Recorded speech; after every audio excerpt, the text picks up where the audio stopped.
Halo teman-teman, ketemu lagi sama Barbershop 63 by Bang Jun. Hari ini Abang mau ngejelasin beberapa pertanyaan dari teman-teman yang nanya, Bang sudah berapa lama buka? Bang berapa omsetnya sehari? Bang apa sih langkah-langkahnya? Jadi hari ini kita akan ngebahas 7 langkah buat teman-teman yang mau memulai bisnis di bidang barbershop. Dikarenakan Bang Jun ini sendiri sudah berdiri lebih kurang hampir 12 tahunan. Jadi abang bagi tips buat kalian yang mau buka bisnis barbershop. Perhatikan 7 langkah di awal ini yang sangat-sangat kalian harus pahami dan harus kalian teliti dengan benar-benar. Dan nomor 6 yang paling sering kalian lupakan atau yang paling sering orang abaikan di bidang bisnis barbershop.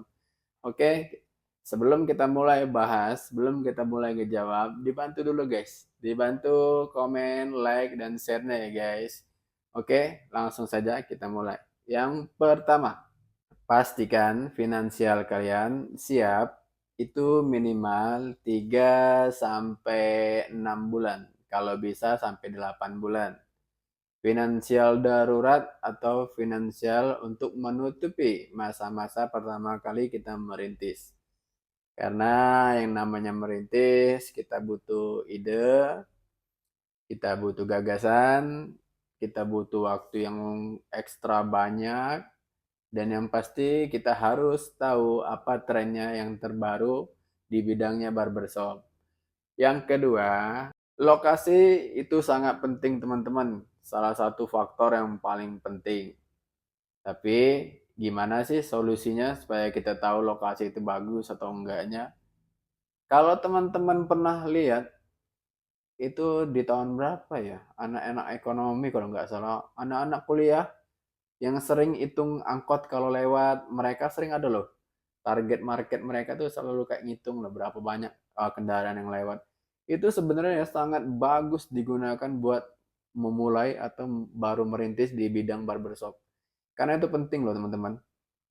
Karena itu ada hitungannya sendiri dan saya tuh pernah belajar di situ bahwa emang kendaraan yang lalu lalang per setiap hari itu sangat mempengaruhi lokasi strategis atau tidaknya suatu tempat. Jadi buat teman-teman pastikan juga atau ada teman, ada keluarga apa yang pernah belajar ekonomi, pasti mereka paham tentang apa ya nyebutnya saya lupa lagi itu. Kalau anak-anak kuliah. Jadi teman-teman yang tahu nih boleh di komen nih, saya lupa itu. Dulu saya pernah ketemu mereka dan saya pernah belajar juga dari mereka tuh benar-benar ilmu itu sangat bermanfaat. Kalau nggak salah itu dari fakultasnya ekonomi kalau nggak salah. Iya, kalau salah fakultas. Coba teman-teman yang tahu boleh di komen-komen nih. Yang ketiga, pastikan kalian ngikut atau tahu desain-desain terbaik terbaru dari barbershop itu sendiri. Tapi kalau kalian ada ide atau mau unik, kalau bisa cari ataupun beda dari yang lain. Itu sangat mempengaruhi juga di bisnis barbershop ini ya, karena unik. Kadang-kadang unik juga tuh yang paling bikin orang penasaran juga itu. Jadi buat teman-teman usahakan desainnya semenarik dan lebih enaknya beda dari yang lain. Itu sangat-sangat penting. Dan yang keempat, teman-teman, ini nggak kalah pentingnya juga ya, teman-teman, kalau buat memulai bisnis barbershop, yaitu pastikan teman-teman itu kerjasama sama barberman yang profesional. Biasanya sih kalau buat langkah awal ini tergantung owner ya, tergantung kalian gimana ngebaginya. Ada yang sistemnya bagi hasil, ada yang awal nih, ada yang kayak 3-4 bulan dia sistem gaji dulu, masuk tahap kelima biasanya mereka langsung bagi hasil. Tergantung teman-teman ngehandle-nya, itu sangat-sangat mempengaruhi. Cuma biasanya mau cari yang profesional itu susah, bener-bener susah. Kalaupun ada, banyak tingkahnya. Kalau kita cari yang biasa, ya agak ribet juga sih sebenarnya. Jadi hoki-hokian juga sih sebenarnya kalau dapet tim yang enak-enak sebenarnya. Tapi kalau dapet timnya yang gak enak nih, aduh, kadang-kadang bikin kita mikir juga itu buat bisnis ini jangka panjangnya. Jadi lebih ke bagaimana si owner sama si barberman itu sendiri. Jadi itu yang keempat. Buat yang kelimanya itu salah satu yang sangat penting juga. Yaitu pastikan teman-teman melakukan promosi di awal. Ini sangat mempengaruhi juga ini. Promosinya yang bagaimana? Tergantung ya teman-teman. Ada yang mainnya 10 kali cukur gratis ke sebelasnya. Ada juga yang setiap kali cukur itu disediain minum kopi, teh. Tergantung teman-teman. Tergantung bagaimana teman-teman ngehandle atau buat si konsumen itu nyaman. Nah, kurang lebih begitu kalau buat promosinya. Dan yang tidak kalah pentingnya itu di nomor 6 ini teman-teman. Ini sangat-sangat penting-penting betul teman-teman. Buat diperhatikan dalam bisnis barbershop ini.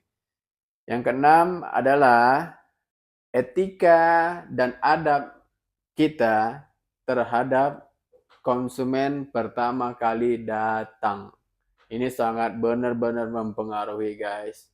Buat teman-teman harus hati-hati di langkah ini. Ini benar-benar hati-hati. Kadang-kadang waktu pertama dia datang, buka mau masuk, kita tuh kadang lalainya ada yang main handphone, ada yang cuek, itu benar-benar mempengaruhi loh. Mereka tuh kayak nggak ngerasa dihargain. Bahkan sebelum dicukur pun mereka sudah berpikir, wah orang-orang sini nggak bagus, jutek, cuek, kayaknya nggak bakal lah sini sekali ini aja. Nah inilah yang harus teman-teman jaga.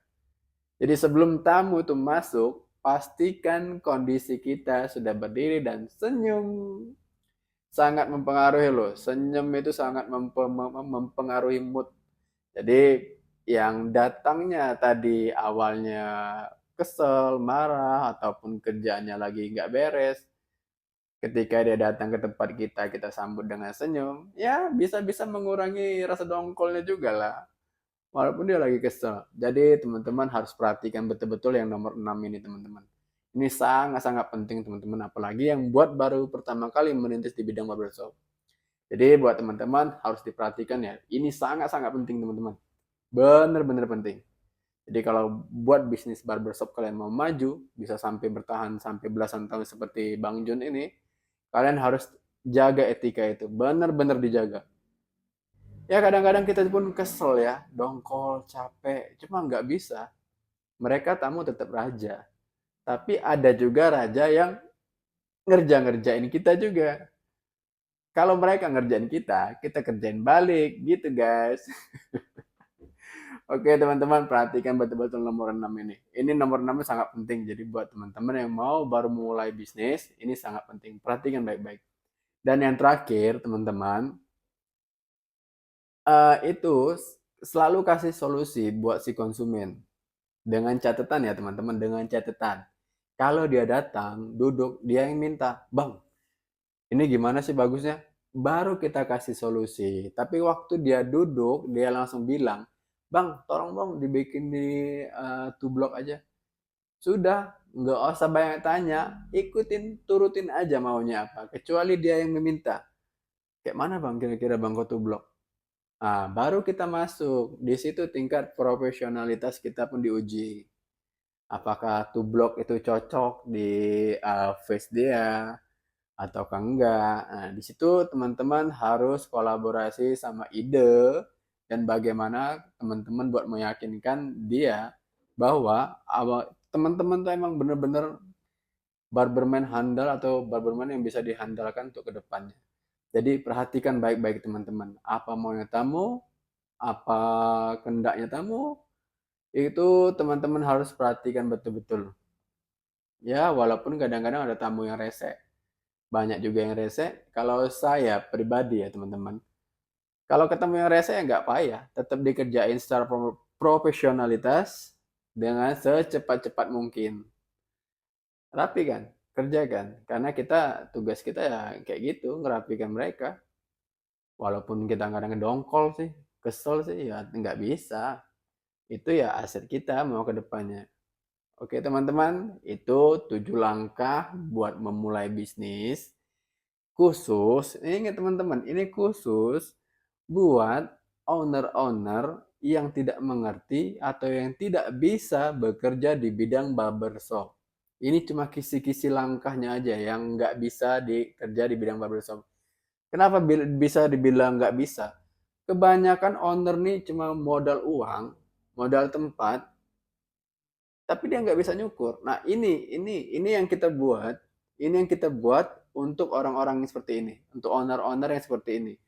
Terkecuali ya, ingat ya, kecuali itu barberman sendiri yang buka usaha, beda lagi. 7 langkah ini nggak bisa dipakein buat barberman yang mau buka bisnis. Nah, itu nggak bisa. Kecuali yang kayak ini baru.